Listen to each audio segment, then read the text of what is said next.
and there is a street run around the green and back at the beginning before we start, in the middle when we switch circuits, and at the very end when we're done.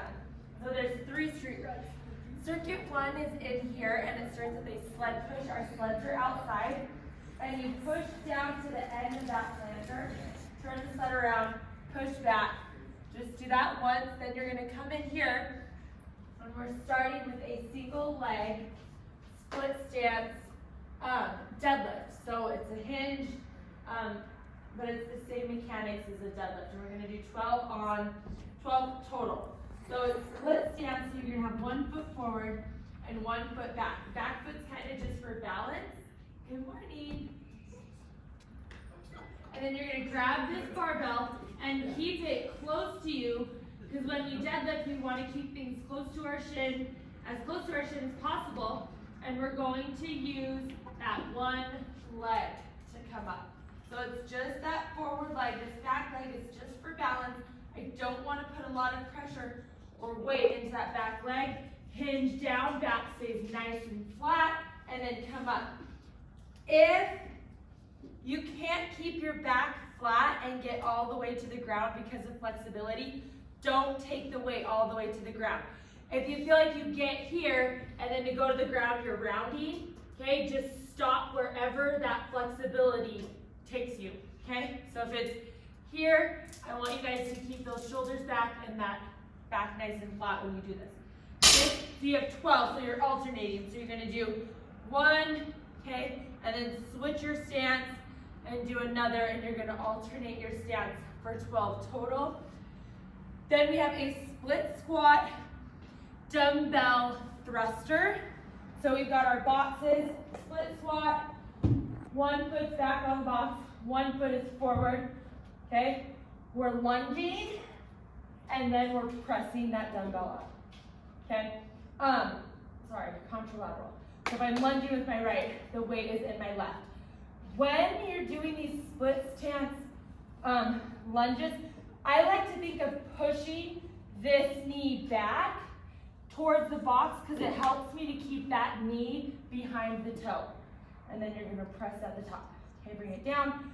Think of bringing that knee back to the box and then pressing at the top. You have 8 of those on each side. Then we're gonna go over, we've got a ring row and reach. So we're here, okay? So the farther out you go from the bar, the easier, because you're obviously more perpendicular.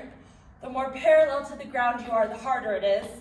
And then you're just gonna row up with one hand and kind of reach across, getting a little bit of a twist through that core. So inhale, exhale as you come up. Make sure that core is nice and tight and engaged. You have 8 to 10 of those on each side. Then you're gonna drop down into a side plank crunch. So you're here, okay? Then you're gonna crunch that knee up in that side plank, okay? So you have 8 to 10 of those on each side. Circuit 2 is all out on the field. So you kind of split these. Circuit 1's in here, circuit 2 is up there.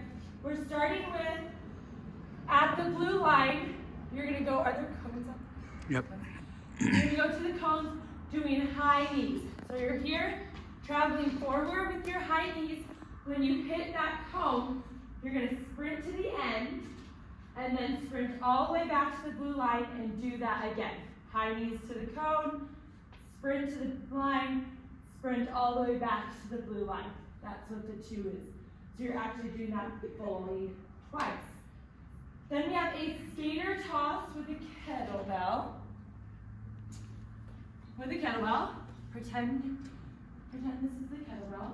Let's see how I do this with the dumbbell. Okay, we're gonna start with it here. You're going to, it's a 3-step shuffle. Okay, 1, 2, 3, and you're tossing that kettlebell in the middle, hinging at the waist, making sure that when you go back, you're not letting that kettlebell drag you down. And then in the middle, okay, is where you're switching that weight. 16 total, so each switch counts as a rep. Then we have our 3/4 get up. So our 3/4 is to our kneeling position. Whenever we do get ups, think elbow, hand, knee. Okay, so we start in this supine lying position. Okay, knees are bent. Our dumbbell's gonna start down. We're going to press up elbow to our hand, come up to our knee, and then from here, we're using our oblique and bringing that knee in and keeping this weight overhead. And now here, we're adding a press, and then we're reversing. So we go back down to this hand, okay, we switch, elbow, and then come back down. You have 4 on each side. So when you do the other side, okay, you're just rotating elbow to your hand, to that knee, okay, and then bring that knee in. So you have 4 on each side of those. Slow it down, okay? It's okay if those take a while. We want them to be slow. We want your core to be engaged and to make sure that that weight, when it's overhead, stays right overhead like we had yesterday with our walking overhead carry. We don't want it to drift too far outside of our shoulder line. So we want it really tight. Then we have a split stance bilateral, or split stance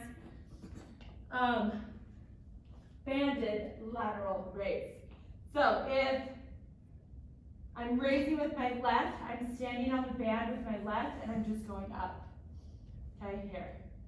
So this back foot, again, kind of like our hinge, is just for balance. I don't want to shift my weight back onto this leg at all. I want my weight in this forward leg, weight through that heel, okay? Knee is just slightly bent, and I'm just gonna bring that up to shoulder, okay? I don't wanna go much higher than my shoulder, because then I start leaning and I'm straining my back. So here is where I want to hold that, that band each time. So we're gonna do 10 on each side, and then our favorite, Spider-Man crawls. Okay, so we've got 6 to 8 forward, and then 6 to 8 back. So 12 to 16 total.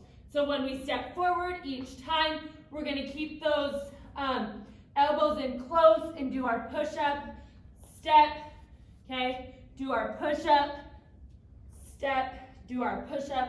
So our push-ups are a little bit staggered each time. So we want one hand kind of farther than the other. Elbows in nice and tight. Like I said, 6 out, 6 going backwards. And that's it. So we'll split you guys up.